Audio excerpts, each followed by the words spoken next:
Is he all right? Well, I don't think he can hear you. He's under mild sedation. Some emergency oral surgery. Wouldn't it be better to put him on a later flight? Benny, I simply follow orders.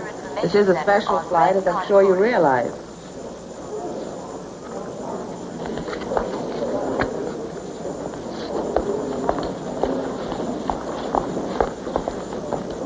Passenger Stevens, please pick up page. What's the matter with him? Toothache. Toothache. Benny, what is this? It's 2 minutes to take off, and we have 140 no-shows. Ellen, enjoy it. That's 140 meals you don't have to serve. Come on, Benny. I'm a minority stockholder. Now, what gives? Pretty lady, this is one flight you don't ask questions about. Leave us just say there's 140 seats paid for, empty or not. You get the picture? Somebody must like to fly alone. Ellen, we could use your help aboard the plane. Who's the new super Please stew? call mobile baggage agent.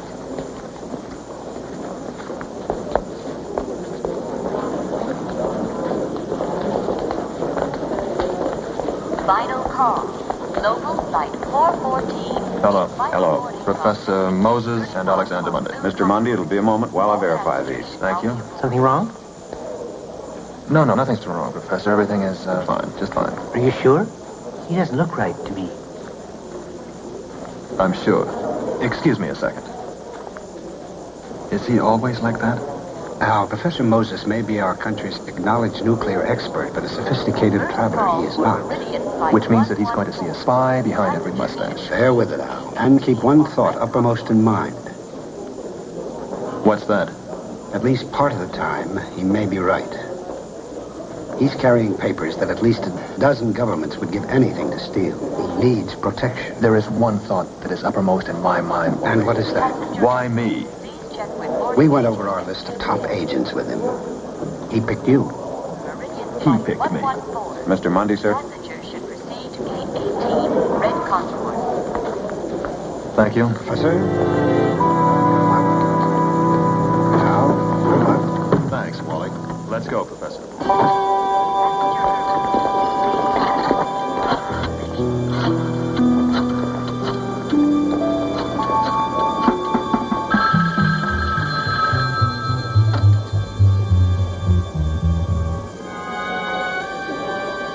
They're all aboard. Dr. Maria is still unconscious. All preparations have been made, and I can assure you, within the next 8 hours, all passengers will die.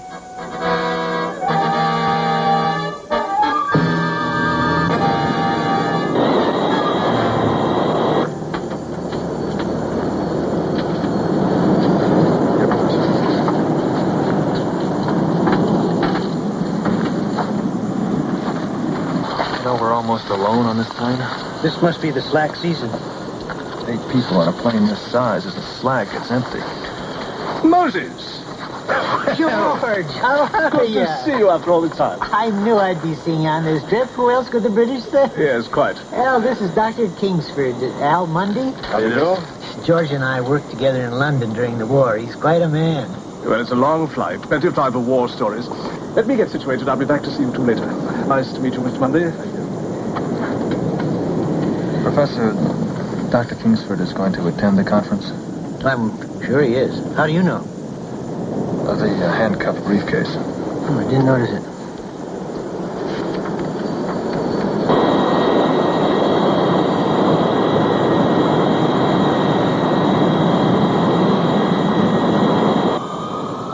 Professor, I'm going to be working pretty closely for the next couple of days. Yes, I'm looking forward to it. One question. Shoot. You, picked me to accompany you on this trip. Yes, that's true. Well, of all the agents in the SIA, they could protect you and your papers. Why did you pick me? That's a fair question. Well, what about an answer? I saw your file. The SIA showed it to me. I thought those files were to be confidential. Mr. Mundy, those 5 scientists that will meet tomorrow will share information that could possibly save or destroy this world as we know it. I understand that. But when it comes to keeping your papers from being stolen, there are agents who specialize in that. Yes, but your file was most impressive. And what better safeguard against thievery than another thief? Well, I appreciate your confidence. I don't think we'll have much trouble. Good. Mr. Mundy, there's something else in your file. What's that?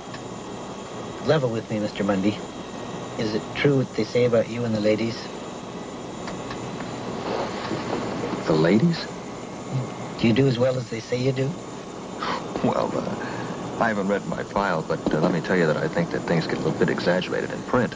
Yes, I did think it was a bit far-fetched that any one man could live up to a record like that. But I did hope. Yes? Well, I mean, we're not going to spend all our time in the meetings. That's, Just a thought. I mean, man does not live by bread alone. Well, don't expect too much. But, see, what I would do is, I'd put these girls' names in on my expense account to pad it. Huh? I don't think that I know, maybe 3 girls on a first-name basis. Al Mundy, I don't believe it. This is fantastic. How are you? Hey, you look wonderful. Thank you. Professor Moses, this is Ellen Porter, a friend. Miss Porter, I'm delighted to make your acquaintance. I assume that you're one of the 3 girls that Al was just talking about. 3 girls? That's a long story. How have you been? Well, I'm still recuperating from our last night together, if that's what you mean. Did he tell you about that evening, Professor? Well, no, it does sound titillating. Oh, it was. He's great company. But if I were you, I'd be very, very careful, Professor. Moses. Moses, right. It's really easy to remember. You just think of thou shalt not. What romantic, poetic coupling that is. For the first time flying together, thou shalt not and thou shalt.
Would you care for an aperitif before dinner?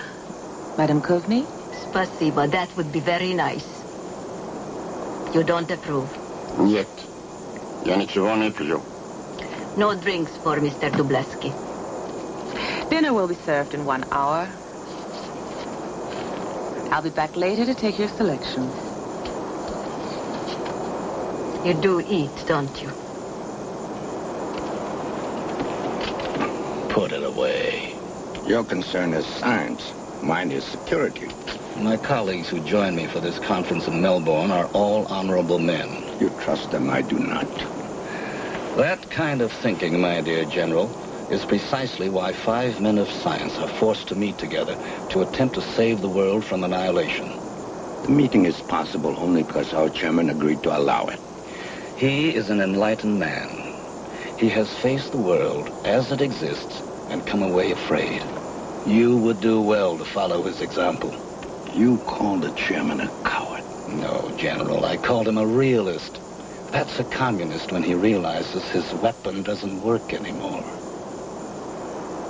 That was the first time we met. I tell you, the whole apartment blew up. It was great fun. In a sort of fatalistic way. Begin serving coffee. I'll check on Dr. Maurier. Right. You're all warmth, McGuire, all warmth. Professor, I just discovered something quite extraordinary. We're not alone on this flight. Well, almost. No, I mean the travel arrangements made by the conference to assure secrecy. It's quite obvious what they've done. They managed to route all of us together for this last leg of the flight to Melbourne. I just saw Dr. Maurier back there. Oh, Dr. Maurier's on board. How wonderful. We haven't spoken in years. He's another old colleague of mine now. I wonder why we weren't alerted to this plan by the international coordinators. Aha, this would be your security man. It's always easy to tell. He's the one who can't enjoy himself. Well, I'll try to unbend just this once. Would you care to take my seat, Doctor? I'm sure you both have a lot to talk about. That's awfully kind of you, Mother. You sure you don't mind? No, he doesn't mind. He's looking for an excuse to lose me for a while. Seems like a rather decent chap. Yes, he is. Very resourceful. I think we're going to have a good time. Do you have somebody with you? No, my people put me on the plane and I'll be met in Melbourne. The theory being that nothing much can happen while we're in the air. But I really think it's an economy move, protect the pound and all that. It seems reasonable enough. Yeah. Why don't we go back and talk to Dr. Maurier? I'd love to talk to him. Well, apparently he's not feeling too well. The steward has suggested we let him rest for a while. Oh, that's a shame.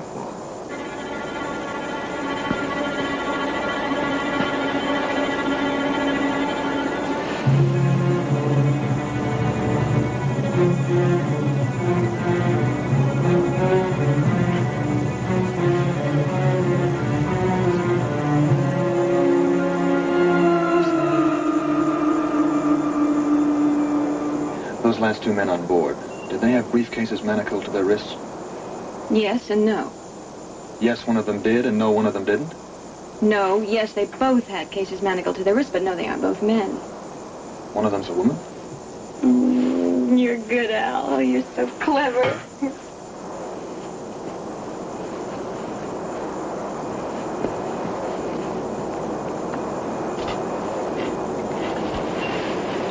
I take it this isn't a pleasure trip. Oh, you never can tell.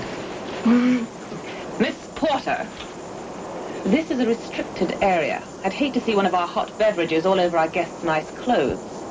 We expecting rough weather? We just hit it.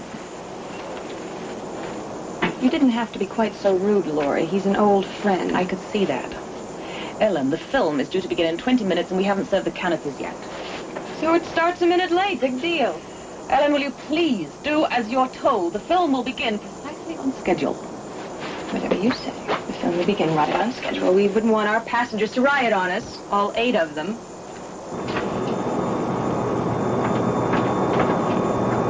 Smack time, gentlemen. Thank you, Hattie.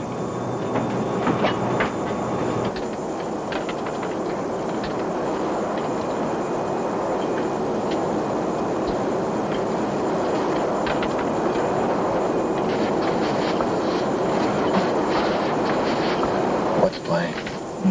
We'll meet me in the aft lounge after the movie starts.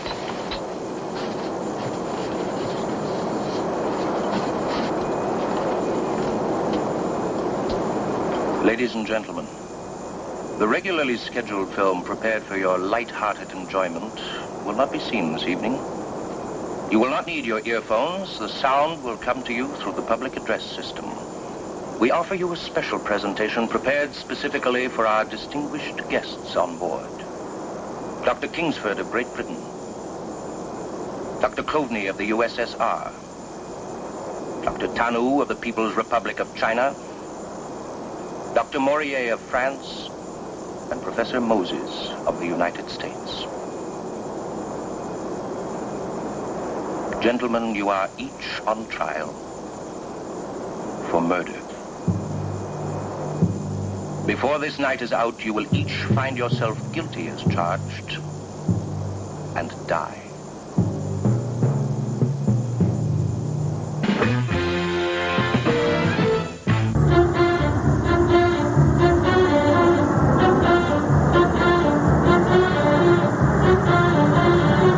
Each of you 5 scientists represents the scientific establishment which has ignored the plight of life on this planet until now it faces extinction. In 1 hour, the first of you will die, and thereafter 1 more, on the hour, every hour. You will die on behalf of, and as a reminder to the scientific community that it is time to arise in this 11th hour, or die with all of mankind. What is it? What's happening? Apparently someone's idea of a joke. It's a rather bad one, I must say. Leave your seats, either one of you. What's going on? We're checking into it now, but I assure you there is nothing to worry about. And I demand to know who is responsible for this ridiculous hoax. You were on the plane ahead of us. Yes? Did you see the crew load that projection machine? Yes, of course. It looked routine. How is the projector turned on? Manually. Who turned it on? I did. But I didn't turn it off. Look, if you'll all keep calm, I'll call the captain.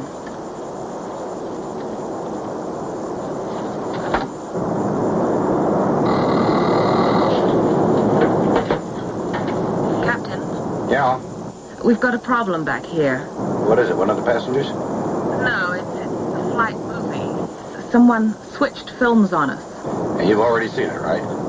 No, it's a little more serious than that. I think you'd better get back here, Captain. I'll be right out. The captain will be out in a moment. If you'll all return to your seats, I'm sure there is a reasonable explanation. Ellen, I may need you. Oh, I'll stay on board. Your leader is quite a number. Oh, I can't wait to grow up and be just like her. Al, what's happening? This isn't a joke, is it? I don't think so. I don't know why I'm always so glad to see you. It always turns into such a disaster. You don't think they're going to blow us up, do you? If they were, they would have done it before this. There's something more involved here. A near-empty airplane. Top scientists on board, a scare film. It's taking us someplace. Oh, what's this all about, Ellen? I don't know, sir. Captain, this is Al Mundy. Al, this is Captain Holland. I gather you two didn't care for the movie either, huh? Captain, a man came on that screen and told our passengers they were going to die. You're kidding. You sure it's not the beginning of some new filming schedule? No, it's new, but it's not on our schedule. It mentioned our passengers by name. Well, the world is full of cranks. We'll check it out. Mr. Mundy? Now what? Now I'm going to do some checking on my own. Unless I'm mistaken, we have been badly duped. All four powers have contrived to extract information from us. If that were the case, why would they not wait until the conference were underway? And we volunteered our information like all the others. Because the others have no intention of revealing any of their information. You may be right, but I don't believe so. You prefer to believe that these people are all here in good faith, despite what has happened? Nothing has happened yet. Someone may be trying to frighten us. After all, we attempt to do what no alliance of powers in the history of the world has been able to do before. Work together. What do you suppose we should do? I, for one, are going to order another drink. Why don't you join me? Хорошо. Dr. Tanu, we may have to forget idealism and alter our course for home. You have instructions to this effect? If, in my opinion, we have been deceived, I am to take command of this aircraft and fly to a sympathetic sanctuary. With 4 of the world's most brilliant scientists in tow. Convenient. One might suppose that was the plan from the very beginning. I'm not in the least bit worried, Mr. Mundy. I'm sure it's some sophomoric attempt to scuttle the conference by creating distrust amongst us. Maybe. Well, in the absence of my own security people, what do you suggest? I'll let you know. Captain. Yes, Mr. Mundy. Where are we now? Well, if you're speaking in terms of our destination versus the possibility of our turning back, well, I'm afraid we've just passed a so-called point of no return. We're 5 hours from land in any direction. Thanks very much. Life and property of one Professor Moses, a passenger on this airplane, and I'll take whatever measures are necessary to secure his safety.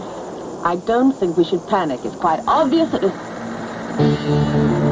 You have had 1 hour to contemplate your fate, ladies and gentlemen. By now, you are undoubtedly reassuring yourselves that this is nothing more than a charade. You are mistaken.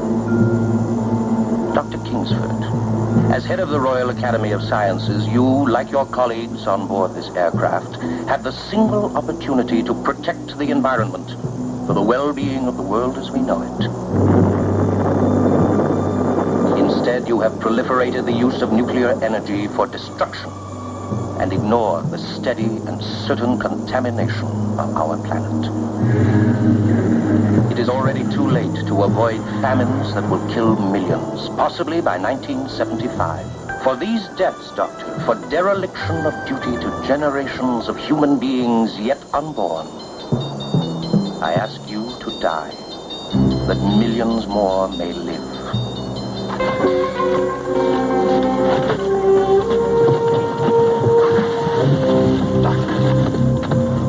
Dr. Kingsbury. He is dead.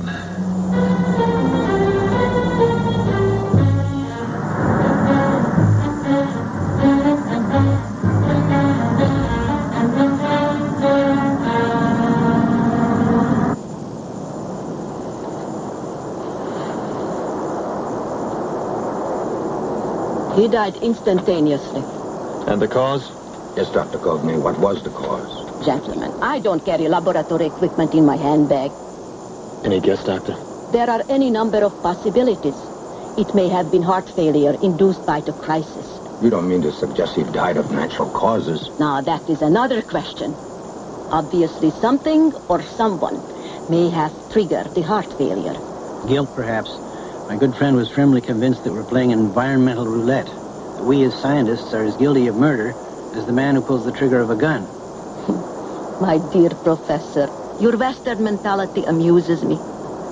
Are we about to indict that same scientific community that brought us the discoveries that prolong life merely because we are being inundated by sheer numbers?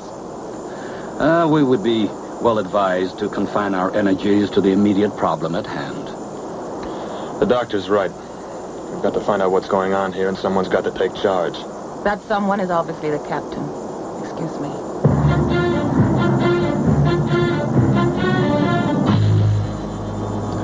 Global 101 out. The company is certainly pleased about that news. Captain. Any further word from that doctor? What's your name? Coveney. Nothing we can be sure of, but it may have been a heart attack. How are the rest of the passengers taking it? Like you'd imagine. And it's almost 10 o'clock. What's that supposed to mean? The film said that someone would die every hour on the hour. There may be a very simple way of putting an end to that.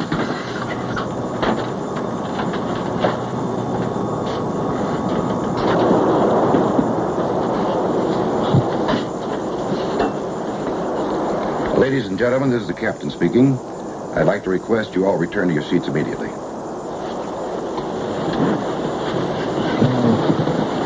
Will you please return to your seat, Mr. Mundy? Is he all right? We're watching him quite closely, I assure you. Now, there's no point in minimizing what's happened aboard our ship so far. But I'd like to assure you that steps have been taken to see there won't be any future incidents. Needless to say, we've disconnected the motion picture projector, pending a full investigation by the authorities in Melbourne. Thank you. Well, that's that. Maybe. Maybe. It's 10 o'clock.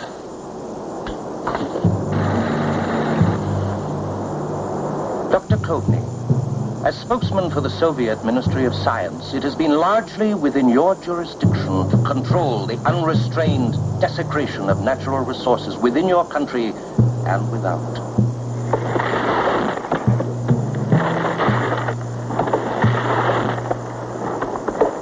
I thought I told you to disconnect the projector. I did. It must have started by itself.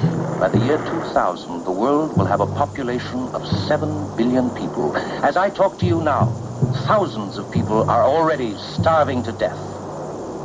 For the millions of lives you might have saved, and for the scientific community which must learn from your death that they have a responsibility to come forward, we ask that you give your life.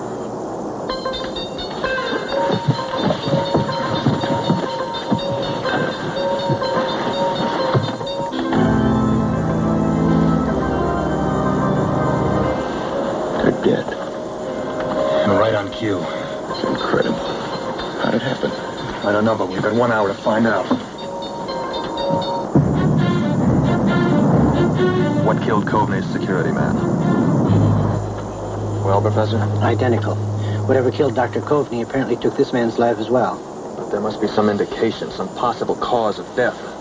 Dr. Coveney herself suggested heart failure. I'm inclined to suspect poison. Poison? Administered sometime during the flight? The projector's plugged into a control device of some sort. Did you unplug it? Of course. I don't think that's a good idea, Captain. I'd like to have a look if you don't mind. Well, you can look, Mr. Mundy, but that film is somehow linked to the death of 3 persons. I want that projector disconnected. You're in command, Captain. As long as we understand each other.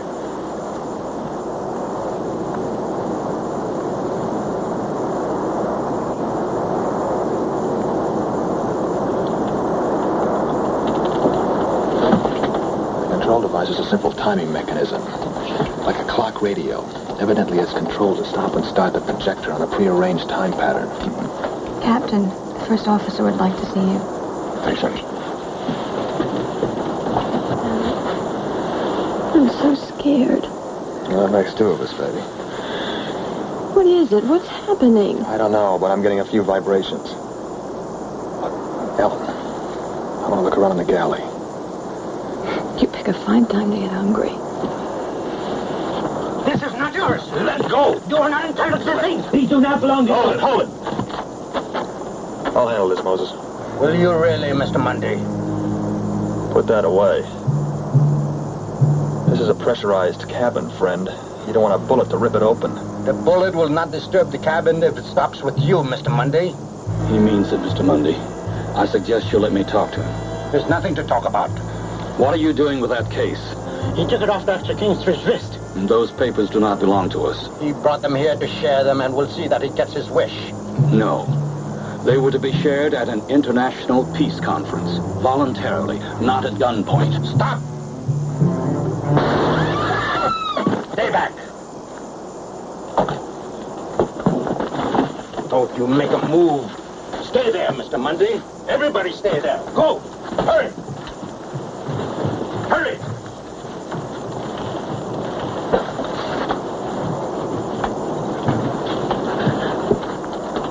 Open the door. I can't. It's locked. Get a key. I don't have a key. It locks from the inside. Get back.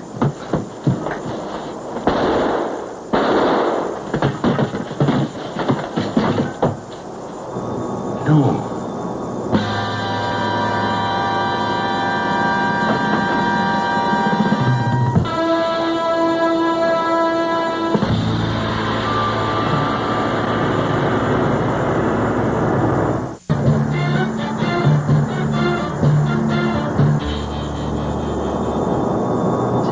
Weird. It's as if ghosts were sitting at the wheels. Automatic pilot. We're right on course. You know about planes? A little. How little? Too little. They only taught them down by radio in the comic books. Besides, that radio is permanently out of commission. Al, what are we gonna do? We're going to keep working on the riddle. Somebody's got this thing all worked out. The question is who, and can we outlast them? What time are we doing in Australia? 7 their time. 2 hours. 5 o'clock.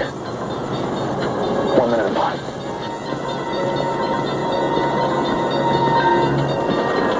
What are you doing? The captain wanted the projector off. I want it on. But it could be killing everybody. I don't think so. Anyway, we don't have much to lose. Mr. Mundy, please get down from there. Get down or I'll shoot.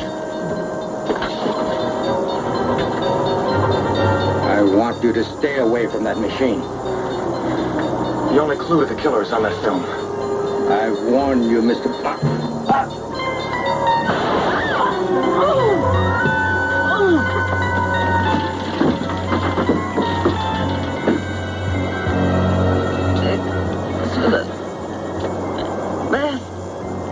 You're the best ever.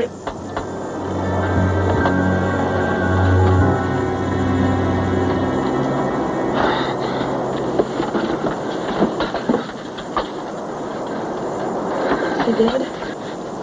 Just like the others. It was his turn. What are you doing, Al? I want to see what's on that section of film we missed.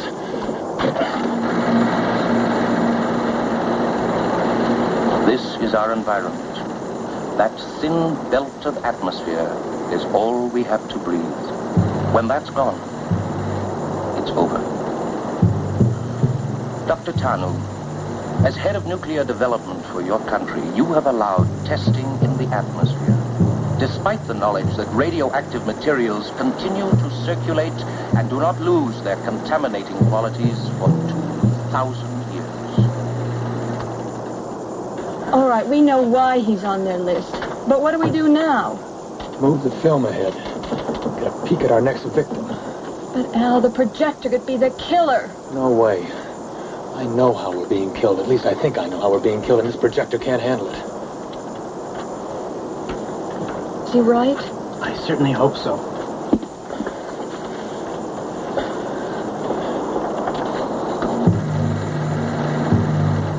And now a man who has for 20 years been chief of the French Ministry of Science, Dr. Maurier. Well, at least we know. What difference does it make?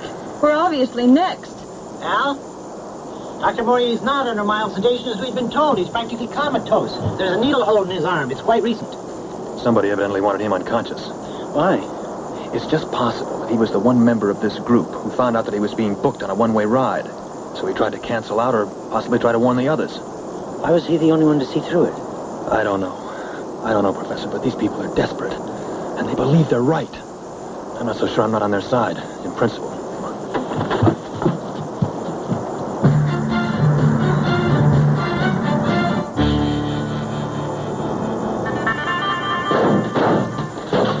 Any luck? Al, I don't even know what I'm looking for. Why, exactly? What's this? First aid kit. I hope we found something. You know what these are? Yes? You recognize them? Yes. You do? What are they? Decongestant capsules. Terrific. Somehow we've all been poisoned since we boarded this aircraft. Then why aren't we all dead? Maybe we are. They're a lot of fun, you know that? It's true, the poison's just waiting in our systems.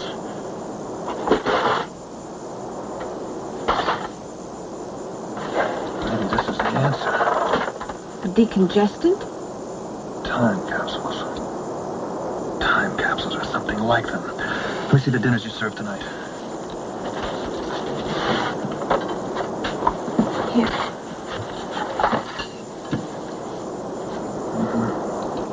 See that? What is it? That is death on command for all of us. Did you have something to eat? Yeah. If I'm right, each meal probably had small capsules which respond to a specific cue. How? Sound, I think. Sound or magnetic waves of some kind which would explain how the designated people die at the designated times. Dr. Maurier is next.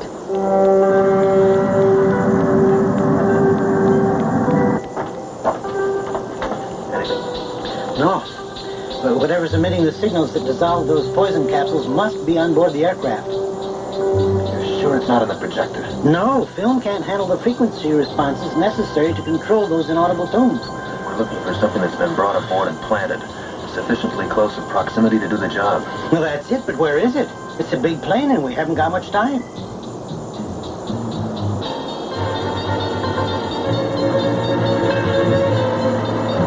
For services not rendered to mankind, Dr. Maurier. And as a lasting reminder to scientists throughout the world that they have an obligation to themselves and posterity, we ask you, Dr. Maurier, to die.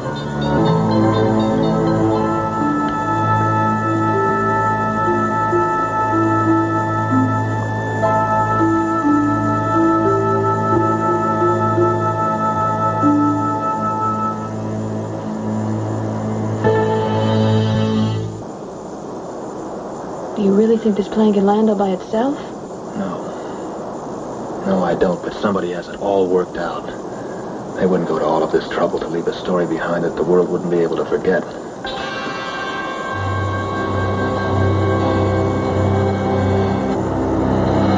It's hopeless. It's over. Not for 6 minutes. I'm a scientist, Al. I deal with reality. I wish you two wouldn't talk about it. As long as there's time, Ellen, we still got a shot. Oh, yeah, 6 minutes. Or is it 5? If only we had more information about the scientific society behind this insanity. I have a feeling we already have enough information. We're just not using it correctly, Professor. Now you're talking like a scientist. Well, let's see what we have.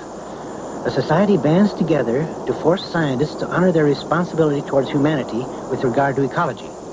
Professor, a minute ago you said something else. You said scientific society. Yes, well, I just assumed it was an organization of fellow scientists. Something the man on the screen said. We must band together, or words to that effect. It's 3 minutes. Professor, 5 scientists come on board, each carrying a contribution towards solving the nuclear stalemate in the world. One of them is a member of the society with an independent solution. Right. The control device is on this plane. But we've been looking in all the wrong spots. Let's go. Hold this.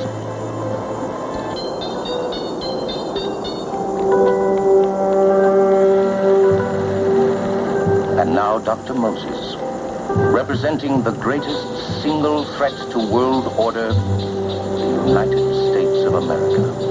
Al, hurry. The richest, most advanced society on the face of the earth. A nation recklessly plundering the world's natural resources with no apparent concern for the systematic destruction of the delicate balance of nature's order. Systematic pollution, overpopulation, destruction, contamination, continuing symptoms of the greatest evil of all, indifference. As head of nuclear development for your country, you have allowed testing in the atmosphere. What about Kingsford? Despite the knowledge that radioactive materials continue to circulate and do not lose their contaminating qualities for 2,000 years.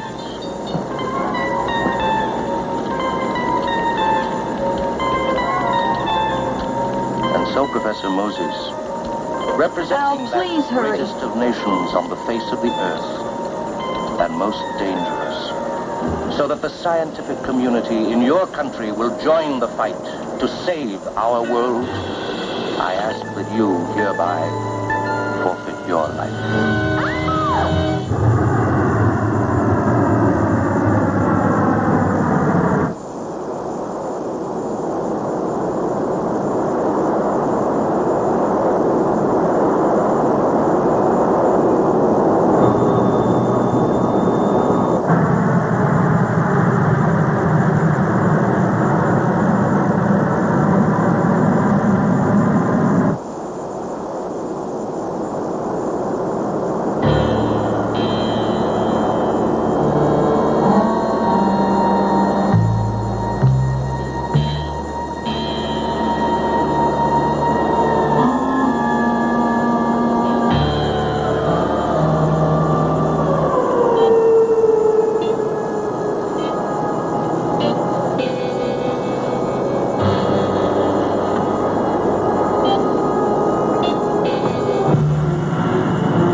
Good morning.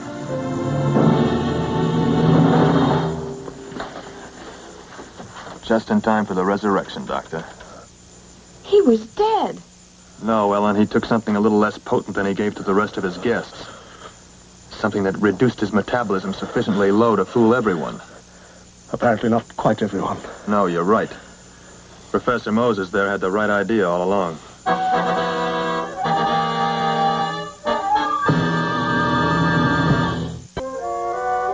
Al, I've been involved in some strange and bizarre incidents in my time, but this tops them all. What was Kingsford trying to accomplish? He wanted to put science back in the hands of the scientists, Wally, instead of the politicians. He was a good man a long time ago. I think he never forgave himself for helping to create weapons of mass destruction, especially when there are so much more important things to do. All right. I grant the cause of ecology is all important, but how would his plan have helped? Well, it was crazy, Wally, but he wanted to jolt the scientific community. The world would find the airplane with everyone dead on it but Kingsford. He'd be unconscious and have no recollection of what had happened to the others. The world would be left to ponder a ghost airplane which apparently landed itself, and the film indicting the scientists, and indeed the entire scientific community for its responsibility. Not only the scientific community, but each and every one of us. But wouldn't the world ignore the incident and the reasons behind it like it always does? No, Kingsford would have been around to see it wasn't forgotten. It's a real waste. 3 top scientists, the whole crew. Well, I've got to get back and finish up my report. Mr. Powers, won't this story ever be told? Probably not. Nobody would believe it. The ecology crisis has to be told, and retold until it does some good. He's right. It's no exaggeration to say that we are rapidly making this planet uninhabitable for human beings. Now, just a moment, gentlemen. You know that, and I know it. And you can be very sure the government knows it. So what are you trying to do?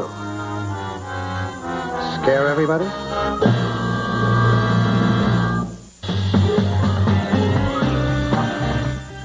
Up next in TV Land, LA's heroic paramedics come to the rescue on Emergency from executive producer Jack Webb. You're correct.